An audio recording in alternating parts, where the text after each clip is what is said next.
हम लोग छोटे विजन के लोग हैं, छोटी पूंजी के लोग हैं, तो हम लोग 5 साल की प्लानिंग करते हैं। ये जो बड़े विजन के खिलाड़ी होते हैं ना, इनकी प्लानिंग 30 साल 50 साल की होती है। पुरानी पीढ़ी को कितना चूस लिया यह अगली पीढ़ी को पता ही ना लगे, इसलिए इनकी प्लानिंग ही 50 साल की होती है, जब तक पिछली पीढ़ी खत्म हो जाए।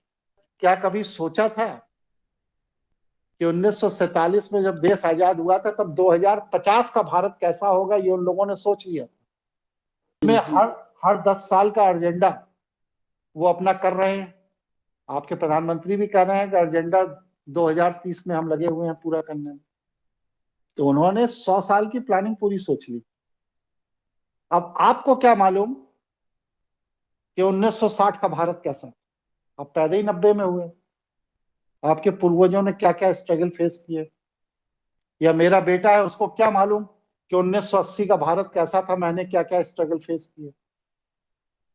वो तो जहां पैदा हुआ, जहां से उसकी समझ विकसित हुई, वो वहां से गणित लगाएगा ना।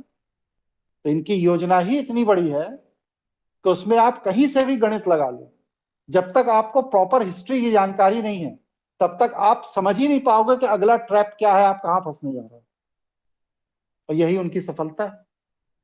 आप मानिए या ना मानिए, आज की डेट में जितने भी इनकम टैक्स पेयर हैं, जो इनकम टैक्स का आईटीआर भरते हैं, जी। उनमें 80% आदमी लोन में फंसा हो। लोन 80% आदमी लोन दे रहे। तो ये कोई ट्रैप किया गया ना, इतनी बड़ी घटना स्वतः नहीं हुई है। आपके ऊपर बात ट्रैप सही है। डाला गया, आपके ऊपर ट्रैप डाला गया और आप फंस गए। आपके पूर्वजों पर डाला गया था, लेकिन उनका अनुभव और आपके अनुभव में फर्क है। उनके अनुभव में उन्हें लोन लेने के लिए एप्लीकेशन लेकर बैंक में खड़ा होना पड़ता था, आज से 20 साल 30 साल पहले। आज आपको फोन आता है बैंक से कि एचडीएफसी से बोलना है, आपको मैं 2 लाख रुपए लोन दे सकता हूं, लेना है आपको। आपने कहा हाँ दे दीजिए। तो जब तक आप फोन काट करके अपना अकाउंट खोलते हैं व्हाट्सएप पर, उस पर मोबाइल पर, तब तक वो 2 लाख ट्रांसफर हो चुका हो और उनकी घड़ी शुरू हो जाती। पैसा कहीं नहीं लिया जा रहा है, कहीं नहीं दिया जा रहा है, लेकिन वो डिजिटल फॉर्म में आपके अकाउंट में 2 लाख दिखने लगा और ब्याज शुरू हो गया। आपको क्या मिला? कुछ नहीं। जिंदगी में गुलामी का फार्मूला ही यही है कि व्यक्ति के बुद्धि के विकसित होने से पहले ही उसको लोन के ट्रैप में फंसा। बच्चे ने कमाना नहीं शुरू किया, एजुकेशन लोन के नाम पर एक 10 लाख की लाइबिलिटी उसके गले मार देते। अब वो अगले 10 साल तक भुगतता रहेगा, तब तक बीवी हो जाएगी, 2 बच्चे हो जाएंगे, फिर उनके लिए लोन लेगा, फिर मकान के लिए लोन लेगा, फिर गाड़ी के लिए लोन लेगा। वो अपने 50-55 साल की उम्र तक बस सिर्फ लोन की किस्त देगा और कुछ नहीं करेगा। और महीने भर इसी तनाव में रहेगा। अपनी गाड़ी अपना मकान होने के बाद वो महीने भर इसी तनाव में रहेगा कि किस्त कैसे अदा हो।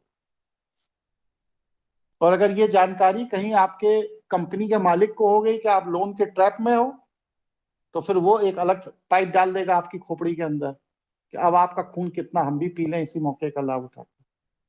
मैं जो धरती पर किसी को नहीं दबता हूं, किसी के पीछे नहीं चलता हूं, उसका कारण क्या है? मैं किसी को लोन नहीं, अपनी जो बचत के पैसा है वो इन्वेस्टेड है। अभी बढ़ेगा बढ़ेगा, नहीं बढ़ेगा 2 साल में बढ़ेगा, 4 साल में बढ़ जाएगा। लोन किसी का है नहीं। इतना कमा खा रहा हूं कि घर के खर्चे चल रहे हैं, तो मैं क्यों किसी को दबूं, क्यों किसी के हाथ पांव जोड़ने जाऊं कि भैया मेरा क्लास कर लो, भैया मेरा क्लास कर लो। सूचना दे दी। अगर आपको लगता है मेरे क्लास उपयोगी हैं तो पैसे जमा करो, करो। नहीं लगता है बिल्कुल मत करो।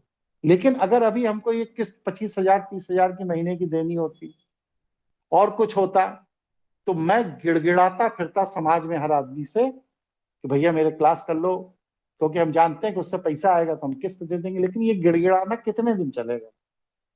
6 महीना, 8 महीना, साल भर। फिर इसके बाद वही लोग जो मेरे शिष्य हैं वो कहेंगे यार हर समय पंडित जी गिड़गिड़ाते ही रहते हैं। तो क्या है? आपकी प्रतिष्ठा खत्म। इसीलिए मैं किसी को कुछ कहने में संकोच नहीं करता हूँ। कि अगर तुम्हारे अंदर सुधार करने की इच्छा है तो जुड़े रहो, नहीं इच्छा है तो अपना रास्ता नापो। न जाने कितने लोग आप लोगों के देखते देखते आए और छोड़ के चले गए, कोई बात नहीं, जाइए। जिसके अंदर आग जल रही है, कुछ पाना है, कुछ करना है, कुछ सीखना है, वो व्यक्ति जुड़ा रहेगा। और जो शौकिया आता है वो शौकिया चला जाता है। 100 लोगों की सूची में 3 से 4 आदमी सिंसियर मिलेंगे, 96% आदमी शौकिया आने जाने वाले होंगे। ये मेरा माइंडसेट है।